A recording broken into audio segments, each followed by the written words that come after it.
But I think it's about investing into that next generation, which is what I'd like to be able to do, be it through foraging or through, going spearfishing with them, to then putting them through wine training, or if there's something that I could do to share my knowledge or share my experiences, then that's what I would like to be doing in my own sort of space eventually. One of the things that we absolutely love at the Dirty Linen Food Podcast is celebrating the next generation of talent in the world of food and drink. Today we are diving in and chatting to up-and-coming superstar Sarah Cremona. Sarah is a chef at Moke Dining in Flinders on the Mornington Peninsula in Victoria. She has really smashed out so many awards in her short career, and it is a thrill to chat to you today, Sarah. Thank you. A pleasure being here, speaking with you as well, Dani. It's really great. First of all, tell us a little bit about Moke and your role there at the moment. Yeah, for sure. So I'm down in the deep peninsula in Flinders at Moke Dining with head chef and owner Michael Cole. So I'm the sous chef there, and we've got an ever-changing menu. It changes every week, so it keeps us very honest and open and always on our toes. So it keeps me out of mischief as well, so it's a good thing. Sounds like a good thing.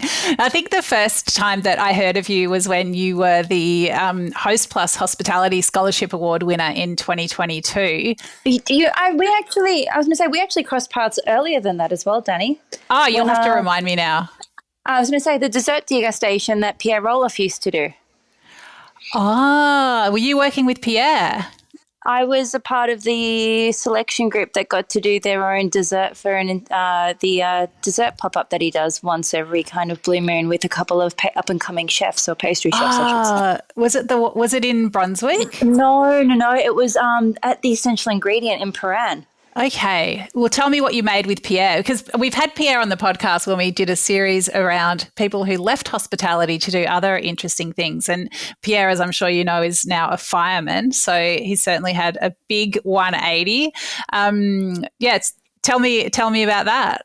Oh, gosh. So it was a riff on the idea of a Jerusalem artichoke as a Jerusalem artichoke that you would find in the dirt, but it was as a pastry course. So it was with like a chocolate soil, miso, a chestnut cream in it, and then the actual hull of the Jerusalem artichoke had been hulled out and dehydrated and candied.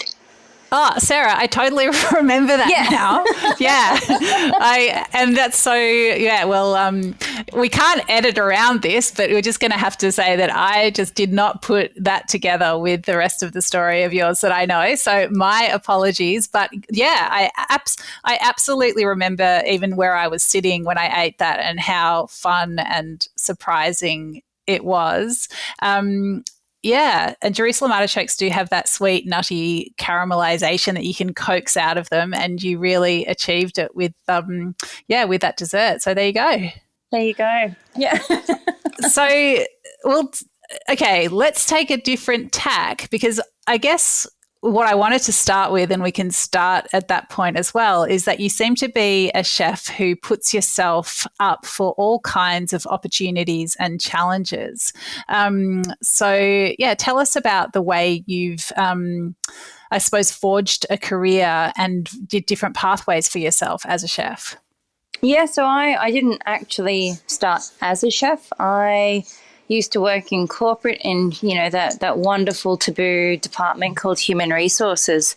And I was living for the weekend within one of the top tier banks, and I was doing that wonderful rat race. And, when I wasn't actually at work, I was going to those up and coming venues, or, trying to find these certain chefs that did these really cool dishes, and because of the flavors that they were doing. And I think from there I was with a lady who was mentoring me, and there was this opportunity to kind of take a break from being in HR and going to a cookery course on the other side of the world called Ballymaloe, which was in just south of Ireland, in regional Ireland south of Cork.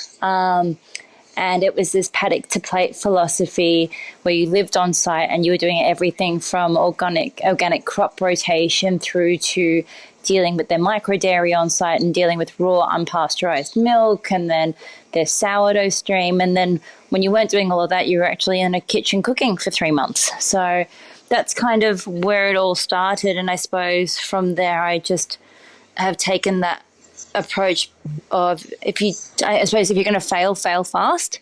And that's, I think, been the way in which I've approached so much of my career of what's the worst that could happen. And I think sometimes looking back on it, you kind of go, oh, that was a bit of naivety on that situation, or I think I've bitten off more than I could potentially chew, pardon the pun. And you kind of just, and I think a bit of grit and probably a little bit of stubbornness as well in the mix. And you just kind of go, all right, let's just take one step in front of the other and, just see where it all goes. Or this, age-old mantra. And I think even that kind of dogmatic competitiveness that I innately have, which is, oh, how hard could it be? And then you kind of get elbows deep in it, and then you go, oh, this is way harder than what I thought. And it's like a lot of kudos needs to be done for these people that can do this sort of thing. And you kind of go, all right, I've got myself into this. Let's work through it. So I suppose that's kind of been the approach that I've kind of had, and to it's easy to ask for forgiveness rather than permission sometimes, and that's gotten me into a few kind of hair-raising, kind of teeth-gritting moments where, the first commercial kitchen experience I'd ever had was going to the #1 restaurant in the world. So I've kind of done it all backwards, so to speak, where you'd normally go and start your apprenticeship and then try and work into a stage. I kind of went from a 3-month cookery course into the #1 restaurant in the world with this approach of, well, if I'm going to do it, I may as well just try. And if I fail, then I know that that's where my threshold is, and I just kind of work backwards from there. So, yeah. And was that a little restaurant called Noma? It was indeed. It was indeed. Tell me about that. Huge learning curve. Huge. Everything about it from start to finish. And I think it's little things where you learn the focus and the discipline and the respect, but you don't realize the physicality that goes into it either.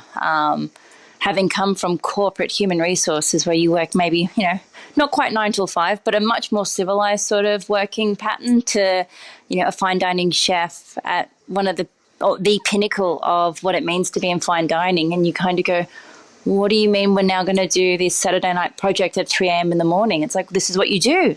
And you kind of are around these like-minded people that are crazily and fervently passionate about what they do. And it's infectious. And I kind of came out of that whole experience going, I think I want to be a chef. And I don't know if that makes me a sadist or a masochist and kind of doing it all backwards, but you have to love it.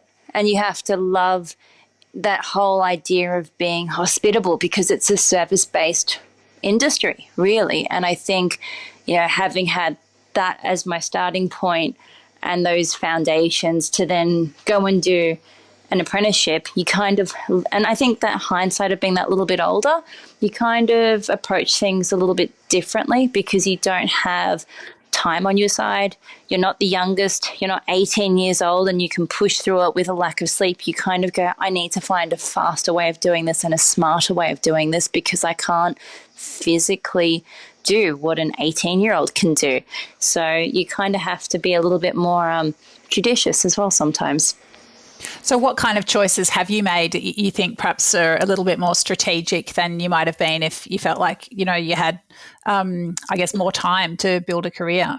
Not sleep. That's probably been the biggest one during my apprenticeship. So when I wasn't at work, I would be on leave, but on leave meant that I was overseas doing a stage off the back of a cooking competition that I won, or I was taking annual leave not to go on a holiday, but to use it for pastry courses that I was putting myself through because I wanted to be more well-rounded and being able to hold my own in the pastry section as well as in the main kitchen. Or I'd be going to a butcher at the wee hours of the morning and then finishing that and then going straight into work and then working during my apprenticeship and doing those hours. So, just haven't really stopped is probably that biggest factor that I've kind of looking back on it, can kind of see that I've just always up to mischief, for better or for worse, in some way, shape or form.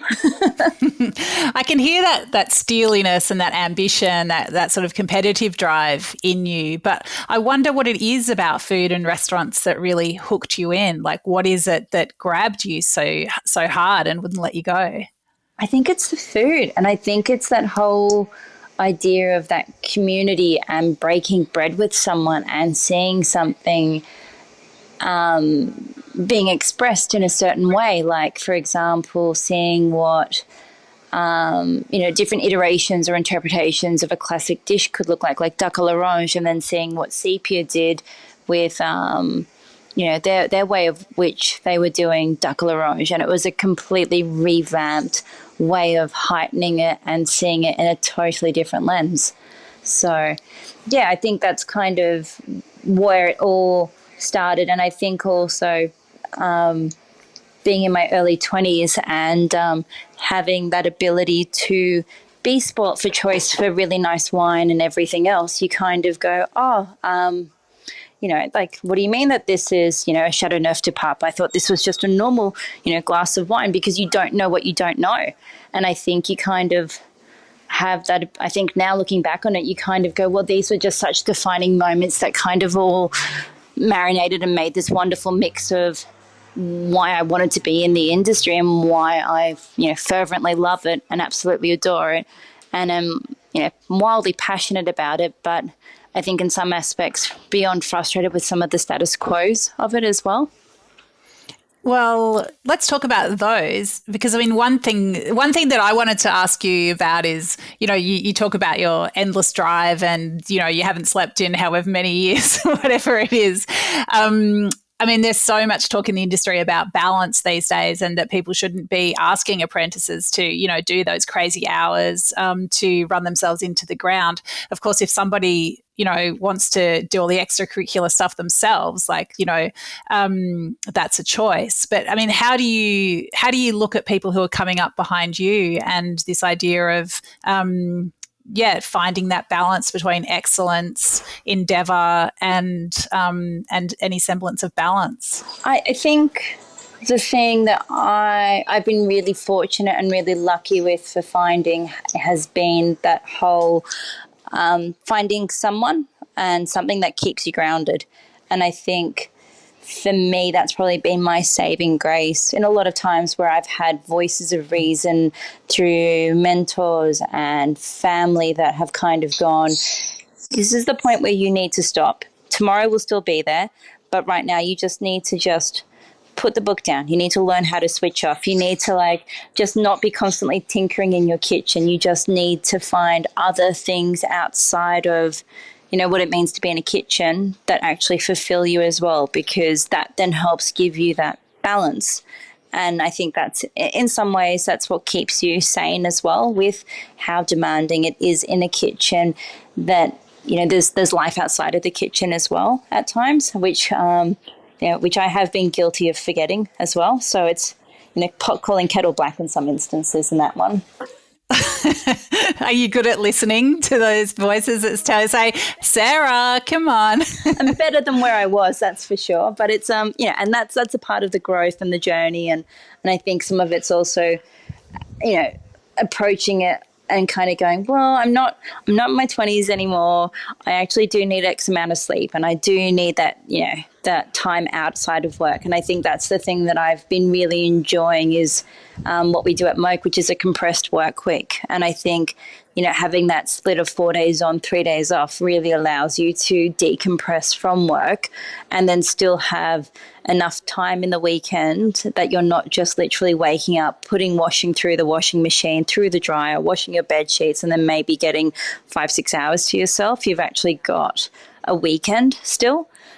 So work is work, and when you're there, you're present and you work hard, but you've got a day to kind of collect yourself and then 2 days to still have a weekend. And I think, it might be one of the solutions moving forward, or at least an option of ways in which we can get a better balance within the industry as well. And Sarah, tell me about some of the other status quos that have been frustrating for you. I think it's more looking at the arcane operating model that has traditionally and historically existed between front of house and back of house.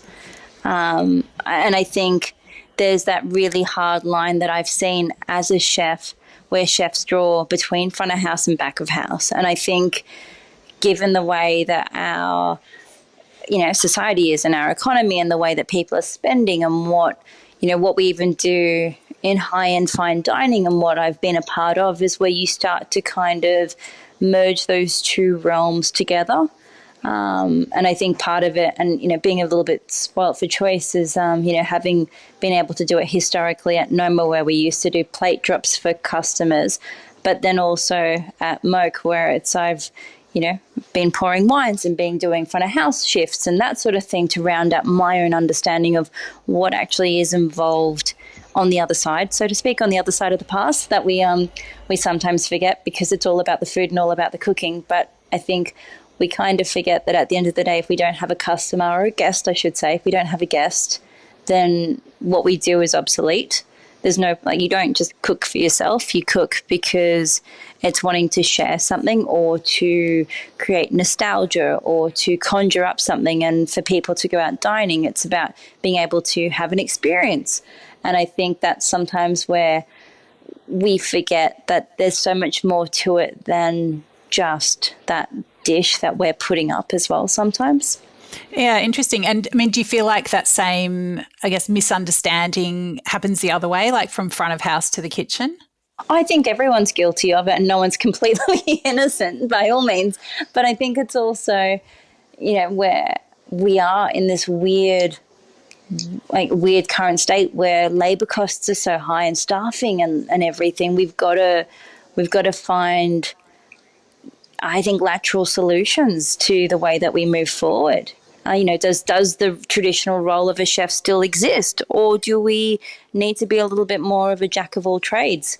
Do we need to be able to, basic things like if you were at home and you're cooking for your family and you see someone's plates empty, why not just take it as you go past? Why not be a part of a holistic team rather than just the kitchen team, or, vice versa, with front of house dipping into helping, the kitchen. And I think we've got a really nice melding of those two worlds at Moke at the moment. So it's really cool to see how you can kind of laterally problem solve some, I guess, some very historical operating systems that have just been there since, the dawn of, contemporary cooking with the likes of Escoffier and the hierarchy that he brought through.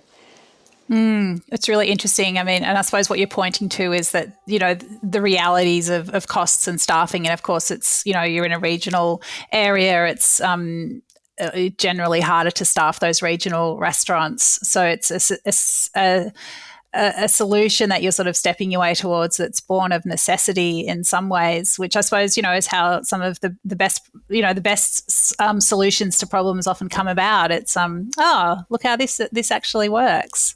One thing I wanted to ask you about is, as part of your Host Plus hospitality scholarship, you got to head over to New Zealand and spend some time with Vaughan Mabee at Amersfield. I haven't had the pleasure of going there, but I've been watching that restaurant closely on the socials. Could you tell us a bit about it and about your time there?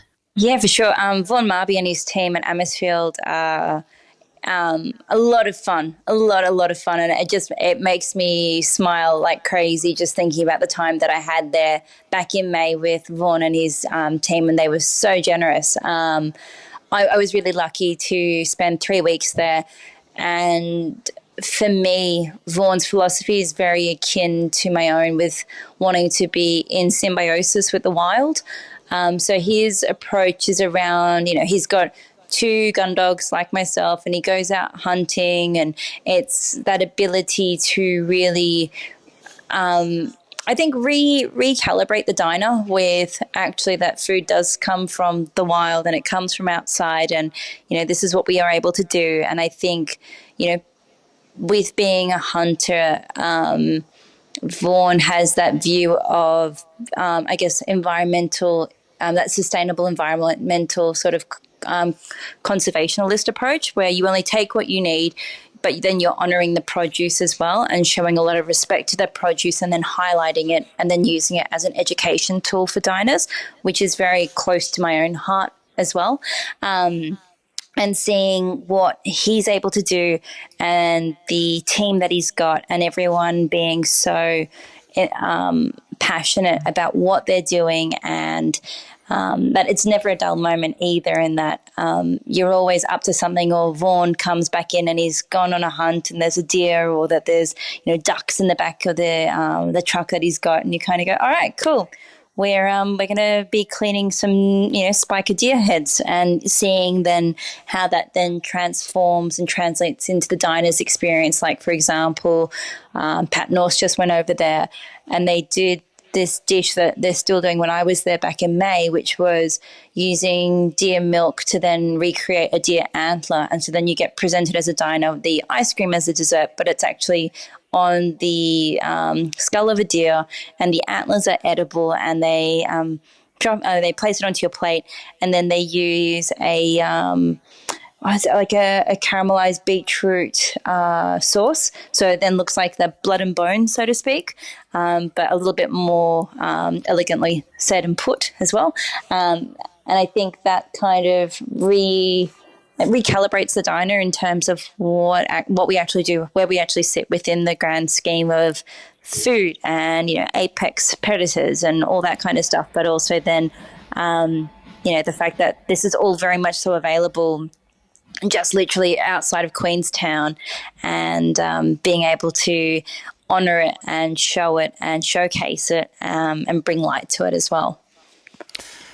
Sounds so stimulating and thought-provoking. I mean, do you think what sort of place is there in contemporary dining for this sort of experience? Like, do you think there's going to be more of these sort of restaurants that are almost narrative-driven, or do you think they're like? I think a lot of restaurants are already narrative-driven, and just in different ways.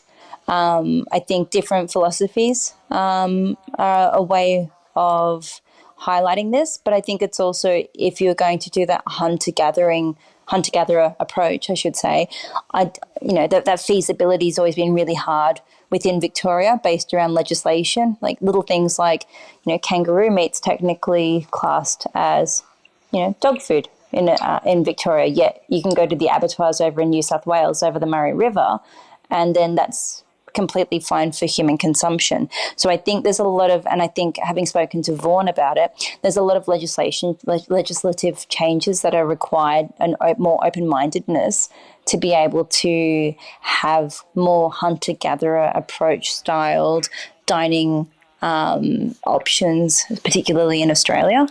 You see it a little bit more overseas with, game seasons being done over in, the UK, or over in, Denmark, like where you'd literally have ducks getting dropped off to the back of your restaurant, and you'd have to be, plucking them and prepping them, and then you'd be serving them.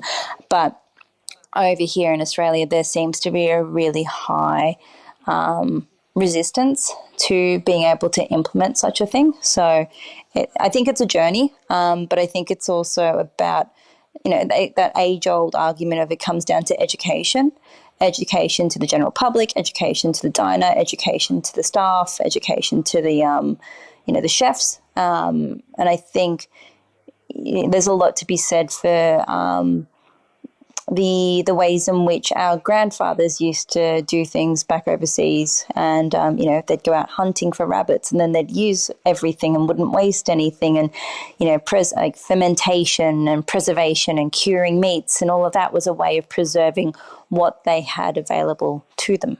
So everything kind of goes around in cycles, I think, is where it all ends up anyway. Yeah, well, I think it is very frustrating in lots of ways. The regulations that are ostensibly there to keep everybody safe certainly cut a lot of people off from accessible and abundant sources of protein, particularly. But I suppose, if you look at the long and, not quite finished journey with raw milk cheese, I mean, I suppose it takes people who really, avidly and consistently and over a long period of time do that huge job of education and campaigning and bringing people along with them. It is very frustrating, but I am heartened, Sarah, to at least hear, someone such as yourself talking about it with, so articulately and with such passion and experience from other places where you see it being done in a way that is thought-provoking but safe and presumably also delicious. That's it, the holy trifecta, or trinity, I should say. So, Sarah, you've got lots going on. Yes. And I know you never do one thing at a time. So tell me what else is on the horizon for you. Yeah, I've literally just found out that I've been accepted to the MAD Academy, which is beyond mind-blowingly, insane and cool. And I'm just to be honest, I'm a little bit lost for words. It kind of hasn't sunk in, to be honest. But yeah, as a part of the Host Plus scholarship, there's a learning and development section, a component of it. And I said, look, if I could dream, I'd love to aim for the stars and get into the MAD Academy. And, the chances are slim, but, that whole approach of, if you don't ask, you don't get. So I put my hat in to be considered and found out yesterday in the wee hours of the morning that I'd been accepted to their leadership and business vein that they offer. So that's going to happen in April this year. So that's really cool. Oh, congratulations. That's so exciting. So for people who don't know what the MAD Academy is, tell us about it and tell us what you hope to get out of it. Yeah, so I suppose for me, it's this global melting pot of being able to meet not only like-minded individuals sharing experiences and learnings, but it's also taking it to a global scale of best practice and being able to draw on industry forefront leaders as to ways in which they've shaped or changed what that norm looks like within the hospitality industry, like from the operators of Farvacan going through actually unionising their restaurant and changing their retention. And I think the best retention rate they initially had was 9 months, and going through that unionisation and well-being in the workplace, then being able to shift that then to the best retention they had was someone staying there for 9 years, and going through about how to find that balance between workplace and hours and all those sorts of things, and kind of destigmatizing mental health, but then how to do it with, I guess having different metrics at the forefront. So like well-being rather than, attrition versus retention rates, and ways in which we can laterally problem solve through creating a global community. Some of the practices that we're seeing, and being able to implement not just best practice, but being industry leaders for changing, being agents for change, I think, for this industry. I feel like that HR hat might be somewhere back in the cupboard still. Yeah, there's still some very big HR buzzwords that fly around every so often. They generally get me into trouble, but that's okay. Well, I'm certainly not saying it as a criticism. I think it's, anything around human resources. I mean, what is hospitality but humans, being resourceful? So I think, it's so important to bring that lens to what you do. I mean, you've told us that it's the food that grabs you in, but I think for the people to be there to cook the food, and people to be there to eat the food, it all needs to come together, doesn't it? It does. I think it's, in a way, it's like having a family, and you've got to find a way to make it work, and you've got to find a way to I think to empower people and to lead them, but a way in which that everyone wants to be there because there's a commonality or a common cause that sings to them.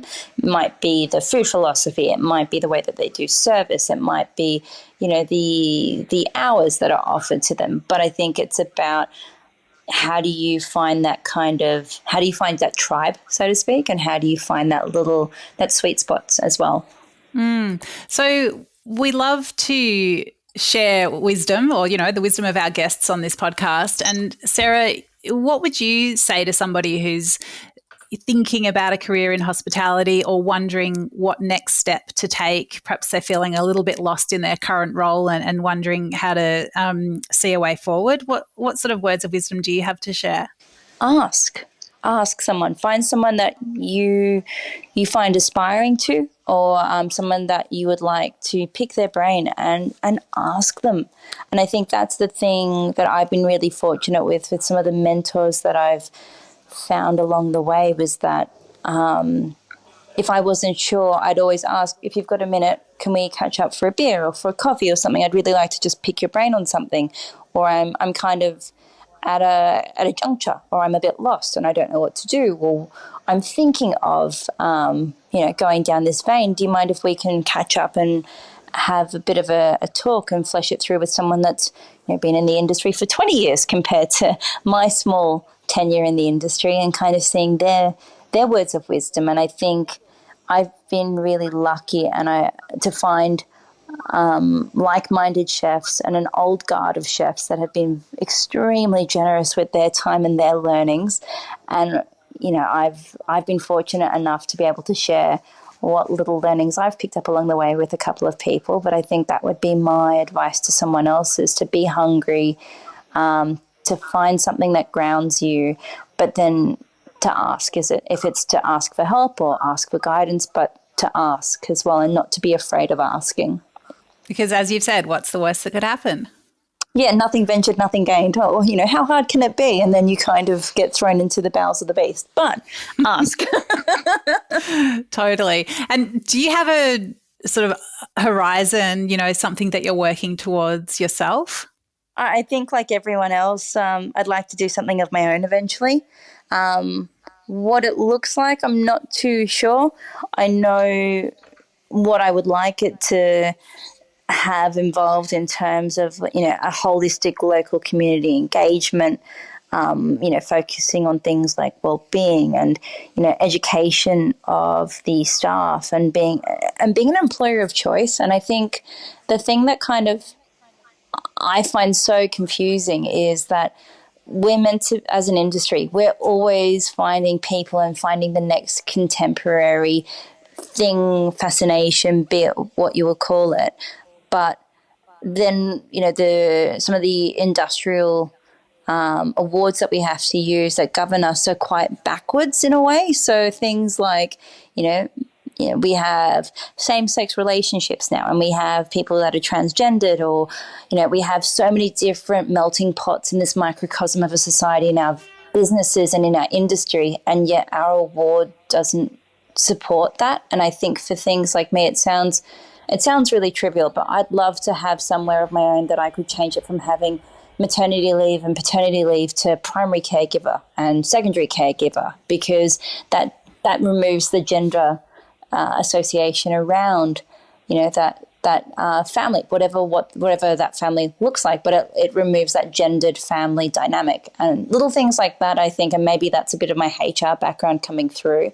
But I think it's about investing into that next generation, which is what I'd like to be able to do, be it through foraging or through, going spearfishing with them, to then putting them through wine training, or if there's something that I could do to share my knowledge or share my experiences, then that's what I would like to be doing in my own sort of space eventually, be it what it will. But that's the pipeline anyway. So, it's just to see, it's the journey that takes you there as well, I think. Yeah, absolutely. I love that. I love everything you've said. And I think, we know that language is so powerful, and words can make people feel seen, and they can also make people feel excluded. And I think when you're talking about longevity and retention and welcome, then I think the way that we, frame leave or working conditions, it's really important. So yeah, love that. Sarah, what are you loving cooking at the moment? What would you feed me if I came to Moke? Oh, at Moke, I think we've been doing this really cool, this week we've been doing this really cool dish, and Chef Michael's going to hate me for it, but we've been doing a humble roast chicken and gravy, but it's been awesome. It's been, we've been doing a tuna that's been really finely sliced over some pickled cherry tomatoes. Then the next course would have been a rock flathead with parmesan crust and a beurre blanc sauce. And then it would have been the humble roast chook with gravy. But it's been absolutely delicious, and that's probably what I would have been cooking for you at the moment at Moke. Love it. Well, I'm so overdue a visit to Moke, and I think Michael's such an impressive chef. I followed his journey at the Bocuse d'Or where he represented Australia. Is certainly no stranger to hard work, that person. So I'm sure you have some pretty amazing times in that kitchen, and there's no shortage of big dreams either. Yeah, love it. Well, I'm definitely got to come. So it doesn't matter if it's not the chicken, but I'm looking forward to enjoying what both of you are creating there. Sarah, such a pleasure to chat to you. Stay in touch. I definitely want to hear about the Mad Academy and everything else that you've got going on. But thank you so much for sharing some time with us today. No, absolute pleasure, Dani. I would love to keep in touch and would love to share what it's been like post Mad Academy, and I guess where the world kind of leads me from there on in. And I will never forget that we first encountered each other over Jerusalem artichoke dessert. There you go. There you go. The humble Jerusalem artichoke. Yes, long may she reign. Thank you, Sarah. Absolute pleasure, Dani. This is Dirty Linen, and I'm Dani Valent. We air the issues that the hospitality industry finds hard to talk about, hearing from different people with unique perspectives. We want to hear from you as well. If you have something that needs to be said about a topic, get in touch so we can include your perspective. Contact us at dirtylinen@deepintheweeds.com.au or hit us up on Insta @Dirty Linen Podcast. We can't wait to hear from you.